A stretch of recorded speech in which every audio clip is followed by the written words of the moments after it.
Recently I did a video on an application by the name of z.lure, and in the comment section of that video, a lot of people recommended another tool by the name of AutoJump. Now, these tools work in a very similar way, but they do have some notable differences as well. So if you didn't see that video, basically what they do is they learn which folders you frequently visit and then provide a shorthand way to CD between them. But the AutoJump application by itself isn't really that useful, so most of the time you're going to work with the aliases. So if you just run AutoJump, and then let's say we wanted to go somewhere like my scripts folder. So I know that with AutoJump, if I write in src, there's going to be a couple of folders that match on that query. So I have my scripts folder, screenshots, and MPV screenshots. Now, whichever one of these folders I most frequently visit is the one that is going to show me the path for. So in this case, we can see it goes to my scripts. So if we instead do jsrc, that's going to actually CD us into the scripts folder. Now, these aliases come with the application. They're not something I made myself. But you don't just have to have one word in the query. Let's say you know something else along the path to the folder you want to get to. So for example, I know that my screenshots folder and my MPV screenshots folder are in my pictures folder. So what I can do is do pick, so pick will match on my pictures, and then say src. And as we're going to see, that takes us to our screenshots.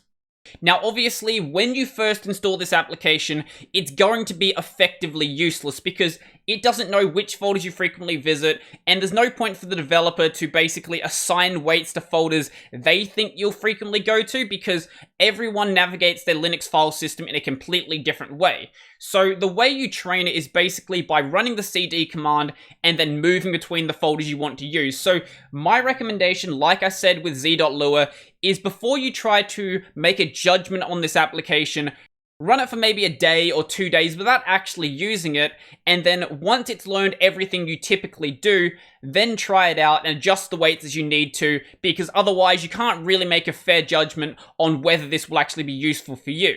If we want to check what's in the database, and I use the term database very loosely because it's just storing everything in a plain text file, what we can do is either run AutoJump or J. It will pass through all of the options to the base application and run the -s option. And as we can see, it shows us the weights of everything in the database. So as we can see, the things that have the lowest weights are the things that I've just added in and then haven't CD'd back into. So the default weight in this case is going to be 10. And then the thing at the bottom is the folder that has the highest weight. And in this case, that's my scripts. And under that, you can see we have the total weight of the database. It doesn't really matter what this number is. This number is just always going to be increasing.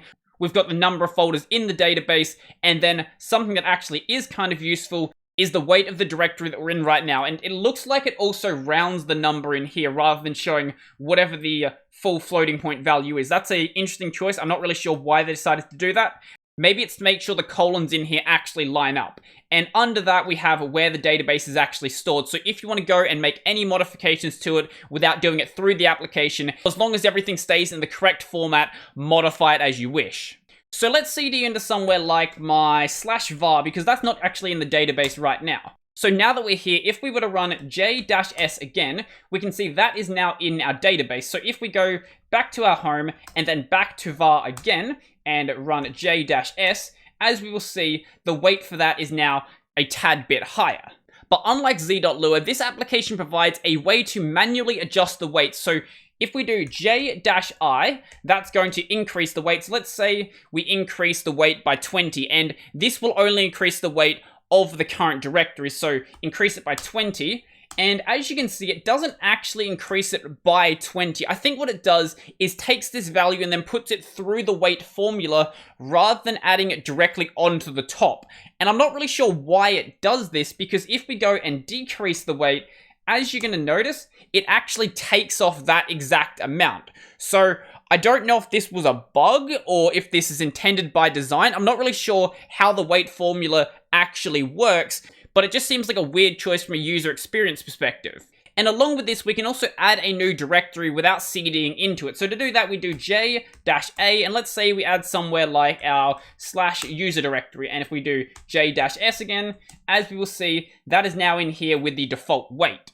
And something you're going to do eventually is either delete some folders or move them to a new location, and you probably don't want them to keep being inside of the AutoJump database. So let's say we add something like, I don't know, just random gibberish. Now, it will be just happy to add a directory that doesn't exist like that. So if you do something like that, what you can do is j-purge, and then that will then remove any directories which don't exist. And another alias we have is, rather than cding into a folder, it's going to open up your file manager in that folder instead. Now, my XDG file manager is different from my terminal file manager, so I'll show you how to fix that in just a moment. But the way this basically works is the same queries we did before. So let's say we wanted to open up my scripts folder. So jo and then scr. And as you can see, open up my scripts. If we do something like jo pick and then scr, that will then open up my screenshots. Now, I don't know why the install script puts everything here, but for some reason, all of the aliases are located in a folder called .autojump in your home directory, in a folder called share, in a folder called AutoJump, and then you'll see there's 3 scripts here, one for each of the main shells that exist. So I'm going to go and modify the autojump.zsh because I'm using zsh, and what you're going to do is look for a line that says xdg-open. Now, I've already modified this line to be my terminal file manager, and if you're just using a GUI file manager, no need to modify this because you probably already have it working just fine. We have another alias to look at, and that is the JC alias, which will basically prioritize child folders. So if you were to run the J command and then try to go to, say, src, on my system, that will always take you to scripts because scripts has a higher weight. But if I'm in my pictures directory, there's a pretty good chance that I want to go to, say, either my screenshots or my MPV screenshots. So if we instead change this to JC, what that's going to do is eliminate everything that isn't a child of my pictures directory and only use the things that aren't children when there is no match at all. So if we try to do JC-SRC, that will take us to our screenshots. But if we just go back up a directory and then do, say, JC and then script, that will still take us to the scripts directory. And you can combine the behavior of the last 2 aliases with JCO, which will basically open up the folder inside of a file manager and prioritize child folders. So right now, I'm in my pictures directory. If we run JCO SRC, that will take us into our screenshots. But if we do JCO script, that will still go and open up my scripts folder in my file manager. Now, I haven't changed anything in AutoJump since I was first testing it, but for some reason this has stopped working now. So what you're supposed to be able to do is j-complete, and then it will show you basically a list of things prepended with 2 underscores, and then you can autocomplete anything in your database. You can still do the autocompletion, but for some reason it's not actually showing everything in the database. I'm not sure what exactly happened. Maybe one of the updates I did this morning just broke the application. Sadly, there isn't a way to automatically clear the database, but I did mention that it is just a plain text file. So what you can do is basically go and find that file, which will be located in your .local directory, inside of the share directory, inside of the AutoJump directory, and in this file right here. So basically what you would do is go into this file and then just delete everything pretty much. And I believe this is a backup file, so you probably want to go and delete that one as well. And if we go and leave this now and run j-s, as we'll notice, the database is now empty. Now, I do want to mention something about the installation process. So you can go and install this from the AUR, but my recommendation would be to go and install it manually. So go to the GitHub page, download the repo, and inside of that repo, there will be an install.py. Just run the install.py, and then it will install it. The reason why I recommend doing this is because in the installer script, it tells you something you need to go and add into your ZSHRC, BashRC, or your FishRC. And when you install it from the AUR, it doesn't actually tell you this. And if you don't do that, then the application won't actually work. You can still do the exact same changes from the AUR version, but this is just my suggestion to make it a little bit easier for yourself. So AutoJump seems like a perfectly fine tool. Really, the only problems I have with it, the same problems that exist inside of z.lua, where for some reason, just randomly there would be a lag spike when adding something into the database. It's not every single time something's added, it's just once every 5 or 10 times. So I still have no idea what's actually causing that, but the same problem seems to exist here, but it might just be a problem with my system.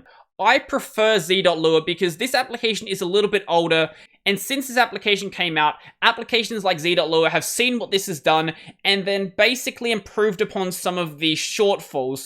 So things like handling collisions better, allowing you to use z.lua as just a pass-through to CD if something doesn't exist in the database. But if you don't care about that stuff, then just feel free to use this. So I think that's pretty much everything for me. But before I go, I would like to thank my supporters. So a special thank you to Chris, Joachim, Donald, Corbinian, Andrew, Craig, Nathan, Monster, Chico Bento, Joseph, Peter D, Road, Tony, Brennan, John, Marek, Mikkel, Nate Dog, Nephite, Poe, Tees, and Zilva. If you want to go and support my work, there are links down below to my Patreon, subscribe, sell, Libra Pay, all of that sort of stuff. I've got my podcast, Tech Over Tea, available basically anywhere, and this channel is available on Library, Odyssey, and BitChute if you want to watch on a platform that isn't YouTube. So I think that's pretty much everything for me, and I'm out.